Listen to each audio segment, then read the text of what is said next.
He was the bad egg of the bunch. The law told me he figured he'd killed as many as 3 more. He's in around Taylorsville. These fellows came here and talking to me. One of the sons did after that, and where they had killed his father in a stake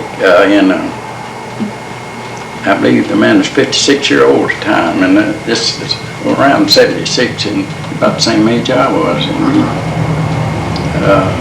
they had killed him, shot him twice in the head with a small caliber gun, and once with a shotgun in the stomach. But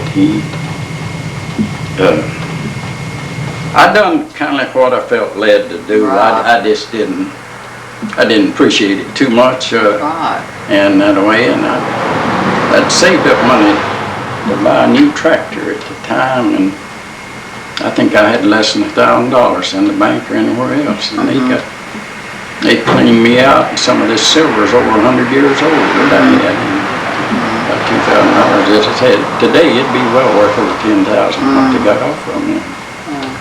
I didn't appreciate it too much. I'm sure you didn't. I thought I'd see what was going on, and kind of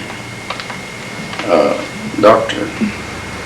Lewis told one of the nurses that he was living at the time at Wilkes County, and said there weren't no way of counting a shot in the one of them, and it happened to be the one that was the meanest of the whole bunch, and I don't think the other one got. And the other fellow, as far as I know, he made a preacher, and I've never heard tell him being anything in the world since then. Because the fear of God in him.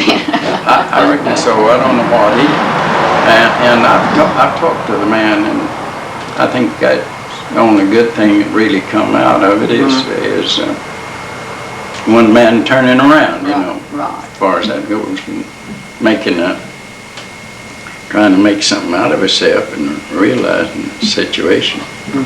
But it's,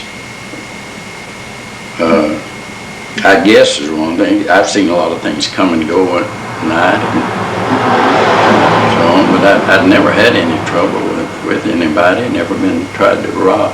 Nobody tried to rob me face to face or anything like that. But I used to.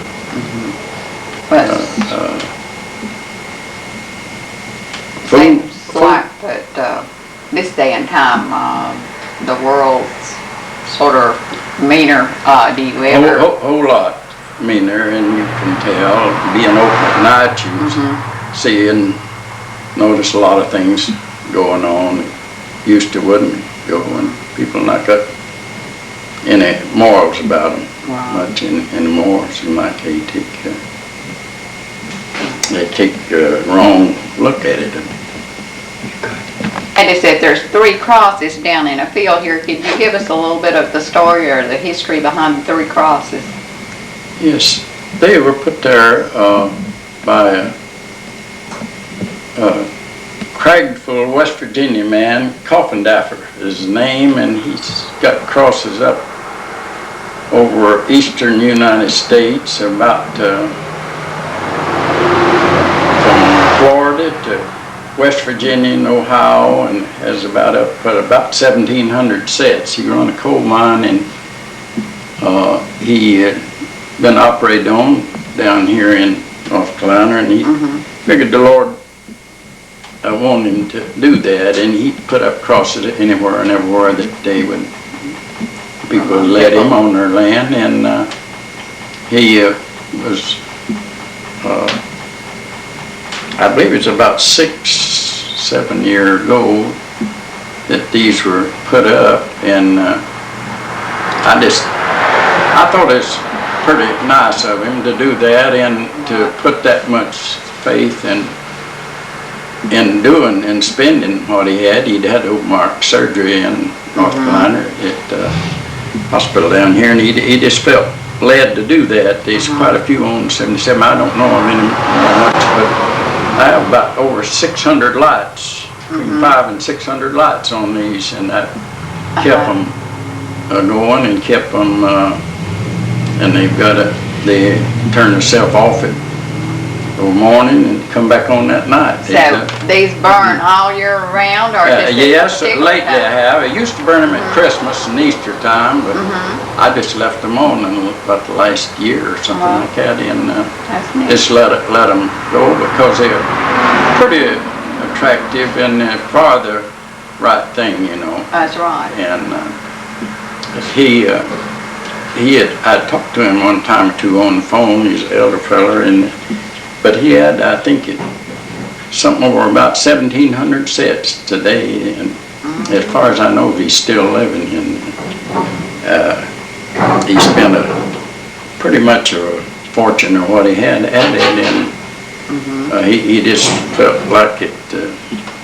He was a minister too, I think, and or partly so, and he just felt that was would be a reminder to a lot of people. Christ died on the cross, and the main cross represents him in the middle, and the two smaller crosses on each side. And there's quite a few of them up and down highways on 77, off 77. If you've ever traveled, you may have saw them up there.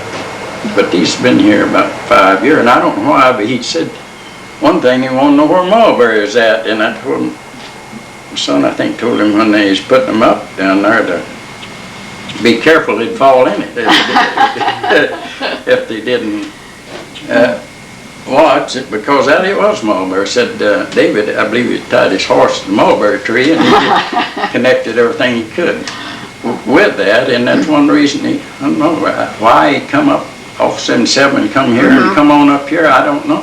Maybe just led by God to do this here. I thought pretty much it was the same way he does about it and what it stood for, and if you can do anything or to let people know that that's the only thing is anyhow. Right. Is Christ died for all of us, and if we don't recognize that, we've lost it all. That's true. I think. As far as I can. Well, Mr. Bumgardner, it seems like you have lived a fairly long and healthy life. You still seem to be in very good health.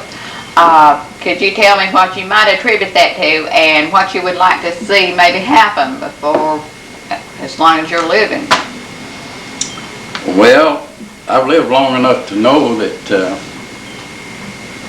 if you ain't got the love of God in your heart and a little health, you ain't got nothing no how. I don't care what you own or think. But I'd like to see people turn around and go back, a lot of it, the way they used to, worshiping the Lord in spirit and in truth. And they's been a falling away, seem like, of that. And, that's the main thing you got to look after, is something like that. All this other's passing thing, you don't have to nothing. It's not worth 2 cents or a hill of beans, really, if you come to the wind-up of it, because what you got then is what you're going to take with you. That's right. Yeah.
At the branch when I used this 12 gauge Magnum pump on him, you see where the shot is hit in here? All in here, in that. Move right over here and take a close look at this hole here. Right up and down through here. If you can get over that way, you can see it further in here. There's a lot of shot there. See where they're buried in here? This has been about in 76. Okay. And this steel or metal pole here, you see these streaks on it here? Mm-hmm. That's where the shot bounced off them. See them streaks? Uh-huh. And they was cutting through under the floor is what they're doing. But this is where it bounced off of them. That's about 16-year-old.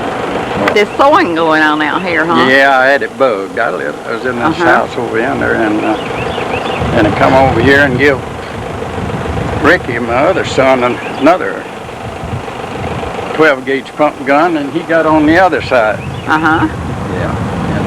Yeah. And he fired 3 shots and I fired 4. About 7 in all, I guess. Well, were these burglars supposedly, were they young people or? Under the floor. No, one of them was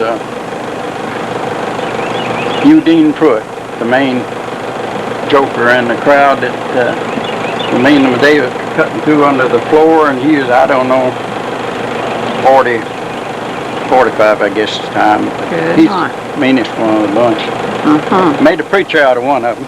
Well, that's Andrew Jackson Shepherd was his name. Well. But he was, as far as being in any kind of maintenance, and the other two. The other pulled about 4 or 5 years in prison there, but he'd been into quite a few things. I don't think he's living now.